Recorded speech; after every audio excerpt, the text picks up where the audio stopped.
Diesel, petrol और gas के दाम को लेकर जहां लगातार विरोध प्रदर्शन चल रहा है, ऐसे में लोग ये कह रहे हैं कि आखिर सरकार महंगाई की मार से क्यों नहीं जनता को राहत दिला रही। लेकिन जिस तरीके से कांग्रेस, शिवसेना, आरपीआई और समाजवादी पार्टी लगातार इसका विरोध कर रही है, मोर्चे निकाले जा रहे हैं, जिस तरीके से बीजेपी सरकार हाय हाय नारे कहे जा रहे हैं, ऐसे में हमारे साथ मौजूद हैं बीजेपी विधायिका मनीषा चौधरी जी। उनसे जानते हैं कि क्या कहना चाहेंगी। जिस तरह से आज विरोध हो रहा है पूरे मुंबई में, पेट्रोल पंपों पर विरोध कांग्रेस द्वारा किया जा रहा है, शिवसेना द्वारा जिस तरीके से विरोध प्रदर्शन किया गया, लगातार कई जगह हाय हाय सब्जी और तमाम चीज़ें सिलेंडर लेकर लोग प्रोटेस्ट कर रहे हैं, क्या कहना चाहेंगी। जो फ्यूल के गैस दाम बढ़े हैं, ये दाम इंटरनेशनल लेवल के ऊपर तय होते हैं। जैसे कि डॉलर बढ़ गया तो अपना भाव बढ़ता है। फ्यूल के रेट अपन यहाँ तो अपन पेट्रोल डीजल मैन्युफैक्चर नहीं कर रहे, अरब कंट्री से पूरा अपना तेल आ रहा है, तो जो भाव बढ़े हैं वो इंटरनेशनल मार्केट के वजह से भाव बढ़े। लेकिन उसके सामने आप बोल रहे हैं कि सब्जी के दाम बढ़े हैं।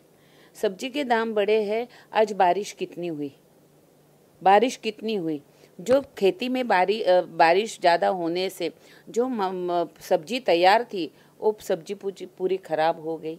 इसीलिए अपना जो आने सब्जियां खेडूतों से आने का प्रमाण और कंज्यूम करने का प्रमाण, उसमें रेशो कितना बड़ा है।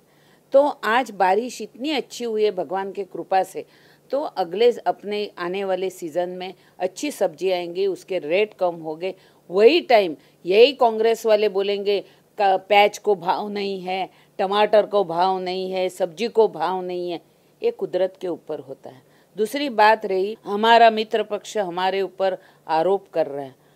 हम भी सत्ता में है, वो भी सत्ता में है, बराबर है। जब विकास का श्रेय लेना होता है तभी हमने किया, बुराई करना होगा तो नरेंद्र मोदी ने किया, देवेंद्र जी ने किया। अभी मीरा रोड में चुनाव हुए, वो चुनाव में किसने बड़े बड़े बैनर लगाए थे कि मेट्रो हमने लाई। मीरा रोड के चुनाव में पानी हमने लाया। सरकार किसकी है? आप गाली किसको दे रहे हैं? मोदी जी को? अरे जिस मोदी जी के नाम के ऊपर आपके सांसद चुन के आए हैं, अगले चुनाव में देखो आपकी किधर जगह है। मैं कहना चाहती हूँ कि भाई जिस नरेंद्र मोदी की वजह से आज आपके इतने सांसद चुन के आए, अभी खुद के मुद्दे पर देखो आपके कितने सांसद चुन के आते हैं। भाई लेकिन जिस तरीके से आपने कहा कि हम विदेश से डीजल पेट्रोल लेते हैं, लेकिन क्रूड ऑयल के दाम गिरे हों, क्योंकि कांग्रेस का जिस तरीके से आरोप है कि जब कांग्रेस सरकार थी तब क्रूड ऑयल के दाम जो है 120 के करीब में थे, आज 49 के करीब में है। जब 120 में थे तब बीजेपी की तरफ से प्रदर्शन किया जाता था कि सस्ता किया जाए, आज 80 रुपया लीटर है। क्रूड ऑयल के दाम कम होने के बाद भी क्यों पेट्रोल सबसे ज़्यादा महंगा भारत में ही बिक रहा है? आपको विकास भी चाहिए। 5 साल में आपको सब जगह मेट्रो चाहिए। 5 साल में आपको आज देखो, कांग्रेस के 65 साल में कांग्रेस ने कभी मुंबई के रेलवे के लिए कुछ किया था? जो विकास किया वो नरेंद्र मोदी ने और देवेंद्र जी ने किया है। आज तक उनके साल में मेट्रो थी, उन्होंने कितनी मेट्रो लाई, कितना काम पूरा किया वो बोलो। और हमारे राज्य में आज मेट्रो का काम चल रहा है, रेलवे का काम चल रहा है। हमारे राज्य में आज खेडूतों को न्याय मिल रहा है। अक्टूबर महीने में हर खेडूत को ब्याज मुक्ति मिलती है। कहाँ से आती है? हम तो हमारे घर नहीं भरे ना। 2G, 3G, 4G ऐसा हमारे नरेंद्र मोदी ने एक भी नहीं घोटाला किया ना। तो हम कर रहे, विकास के लिए कर रहे।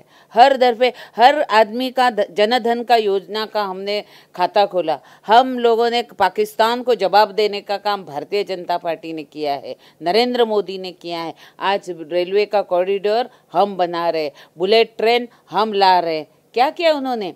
अरे 14 साल में यही शिवसेना का राज मुंबई महानगर पालिका में है और कांग्रेस का राज था। क्यों नहीं हमारा जो पिंजाल और इनका वैनगंगा हमारा जो डैम है उनकी परमिशन 14 साल में नहीं ले। हम एनवायरनमेंट का क्लियरेंस आई और पिंजाल धरण का हमने काम चालू करने को बोला है। आज कोस्टल हाईवे को 14 साल हुए, 14 साल में कोस्टल हाईवे की परमिशन लाए? क्यों नहीं लाए? अरे शिव छत्रपति का नाम लेके जय महाराष्ट्र कहने वाले जिस महाराष्ट्र का आराध्य दैवत शिव छत्रपति है, पूरे देश में नहीं विदेश में शिव छत्रपति का आज हम लोग इंटरनेशनल लेवल का स्मारक बन रहे हैं। जिस बाबा साहेब अम्बेडकर ने हमारे भारतीय घटना लिखी, इस बाबा साहेब अम्बेडकर का अगर हम लोग स्मारक बना रहे हैं तो नए पीढ़ी को बाबा साहेब ने ये भारत के लिए क्या किया है वो बताने के लिए कर रहे हैं। लेकिन ताई, जिस तरीके से शिवसेना का ये एक आरोप है कि बीजेपी सरकार सिर्फ घोषणाओं की सरकार है, वादे बड़े बड़े किए हैं, अच्छे दिन के नाम पर सिर्फ जनता को बेवकूफ बनाया गया, ऐसे आरोपों पर क्या कहना चाहेंगे? क्योंकि एक तरफ तो सत्ता में है शिवसेना, हमने ये भी सवाल उनसे किया कि आप सत्ता में सहयोगी होने के बावजूद इस तरह से विरोध प्रदर्शन, तो शिवसेना का कहना है कि हम जनता के हित के लिए चाहे सत्ता में रहें या न रहें, हम आवाज उठाते रहें। उसका ही जवाब दे रही हूँ। अगर वो जनता के लिए है, 29 अगस्त को जो मुंबई में पूरे घर घर में पानी घुसका, उसका जिम्मेदार कौन है? उसका जिम्मेदार शिवसेना है। आज आपके अच्छी तरह से नाले सफाई हुई नहीं, आज आपके आज जो उन्होंने हमारे मैनुअल के ढक्कन लाए हैं वो फाइबर के लाए। हमरापुर का मौत किसका जिम्मेदार? शिवसेना है। क्यों? कि आज वो मैनुअल में गिर गया, वो मैनुअल के ढक्कन प्रेशर से खुल जाते। मेरे वार्ड में, मेरे विधानसभा में हमारा कार्यकर्ता विपुल नाइक करके है, वो विपुल नाइक मैनुअल में गया था, हमारे लोग दौड़े और उसको खींच के बाहर निकाला। नहीं तो दूसरा हमरापुर जैसा हमारा विपुल नाइक ये मैनुअल में जाके मर जाता था। मैं कहना चाहती हूँ, क्यों नहीं मुंबई महानगर पालिका जिन जिन व्यापारियों का नुकसान हुआ, जिन जिन लोगों के घर में पानी गया, उन लोगों को नुकसान भरपाई शिवसेना के राज में क्यों नहीं मिलते? मैं जवाब पूछना चाहती हूँ। आप मुंबई महानगर पालिका में आज जहाँ जहाँ रास्ते पे ऊपर गड्ढे पड़े हैं, क्यों आपके गड्ढे ने बूझे नहीं जा सकते? क्यों रोड की क्वालिटी अच्छी नहीं है? इसको जिम्मेदार कौन है? उन्होंने बोला 500 स्क्वायर फुट के घर वालों का हम लोग टैक्स नहीं लेंगे। उन्होंने वचन पाला? लोगों से तो वोट लिए। भारतीय जनता पार्टी ऐसी ने जो बोले वैसा चाले, ऐसे हमारे देवेंद्र जी है। हमने वादा किया था, वो वादा हम लोग पूरे कर रहे हैं।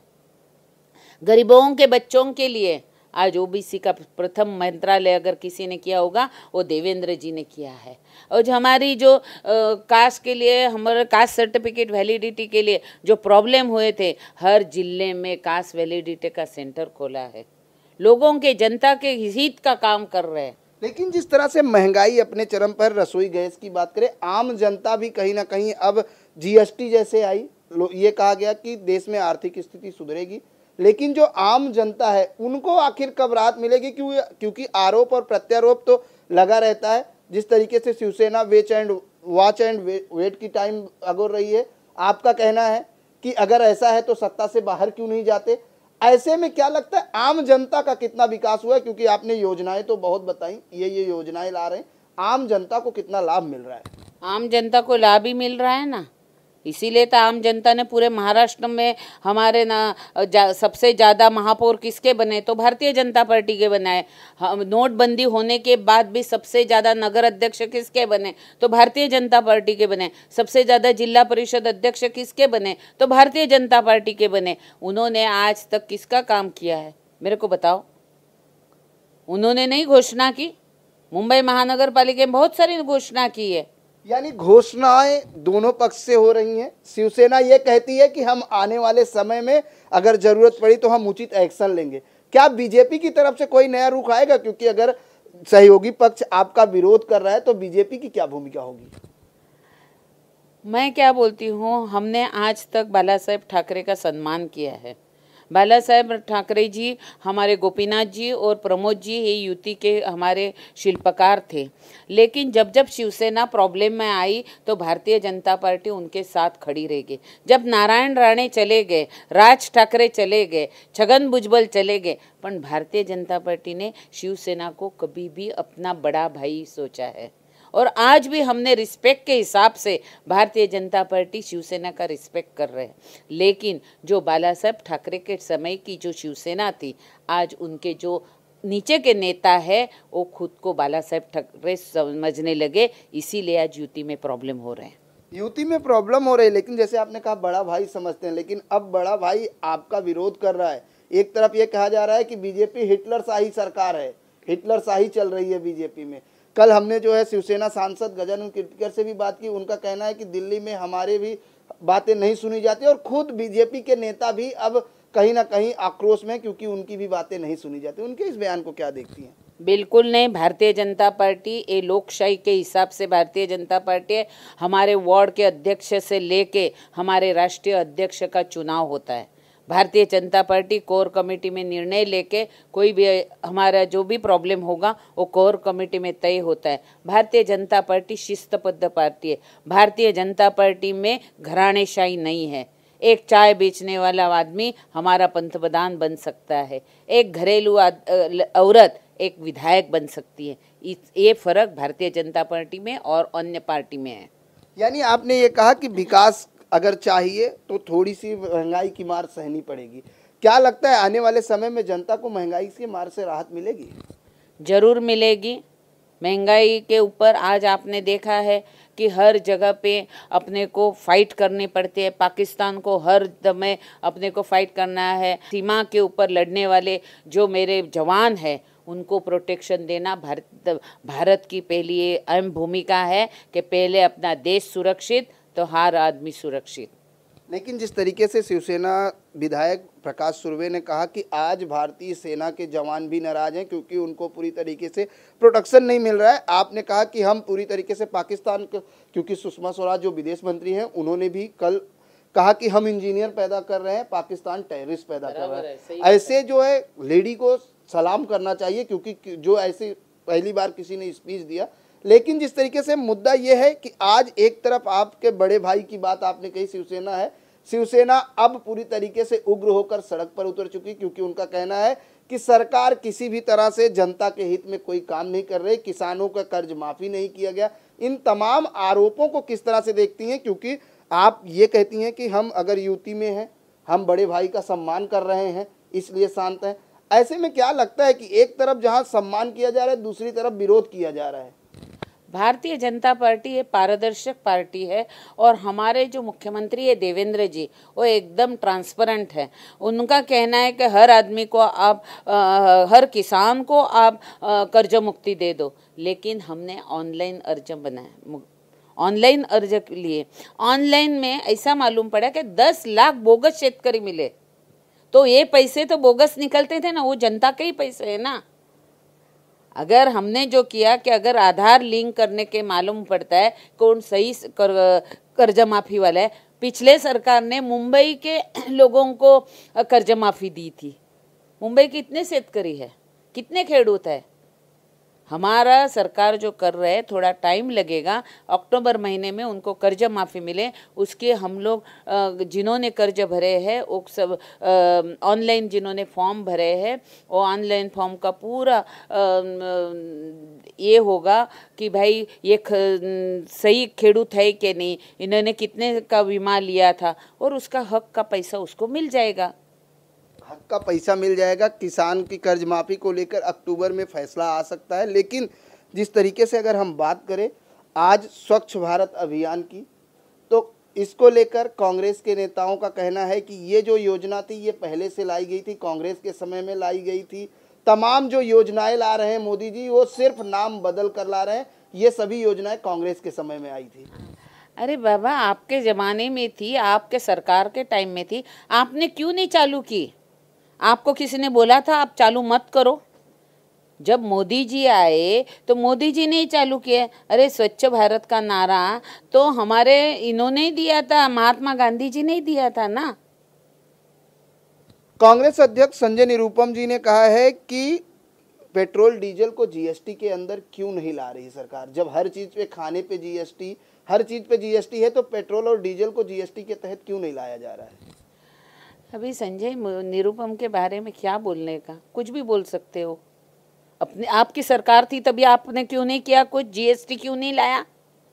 मैं उनको क्वेश्चन पूछना चाहती हूँ कि जब आप थे आप बोलते थे जीएसटी का तो मुद्दा हमारा था। अरे आपका था तो आपको किसी ने ना बोला था?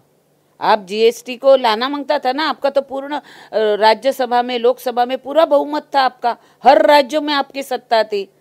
अब भी हमारी भारतीय जनता पार्टी केरल से लेके कन्याकुमारी, यहाँ महाराष्ट्र रे, गुजरात से, मध्य प्रदेश से लेके, राजस्थान के लेके, यूपी से लेके, बिहार से लेके सब जगह भारतीय जनता पार्टी हो गई। इसीलिए सबको लगा कि हम एक साथ हो जाए।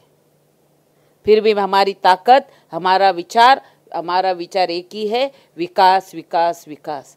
किसी को विकास हजम नहीं होता है, वही विकास के विरोध में हमारे खिलाफ आ रहे हैं। धन्यवाद हमसे बात करने के लिए। ये थी मनीषा चौधरी जी, जिन्होंने साफ तौर से कहा जिनको विकास हजम नहीं हो रहा है, क्योंकि सरकार विकास के मुद्दे पर चुनाव में आई थी, विकास के मुद्दे पर आज राज्य में सत्ता में है और विकास के ही मुद्दा जो लेकर सरकार चल रही है, और ऐसे में जिसको हजम नहीं हो रहा है वो अब विरोध करने पर आए हैं। हालांकि जिस तरीके से ये कहा जाए कि महंगाई की मार से जनता को राहत मिलेगी, मनीषा चौधरी ने कहा कि आने वाले समय में, क्योंकि धीरे धीरे जब आप विकास की राह पर चलोगे तो थोड़ी बहुत मुश्किलें आएंगी, लेकिन जनता ये देख रही है कि आखिर उसको महंगाई की मार से कब निजात मिलेगी। कैमरामैन देवानंद सिंह के साथ प्रदीप शर्मा, IN24 न्यूज, मुंबई।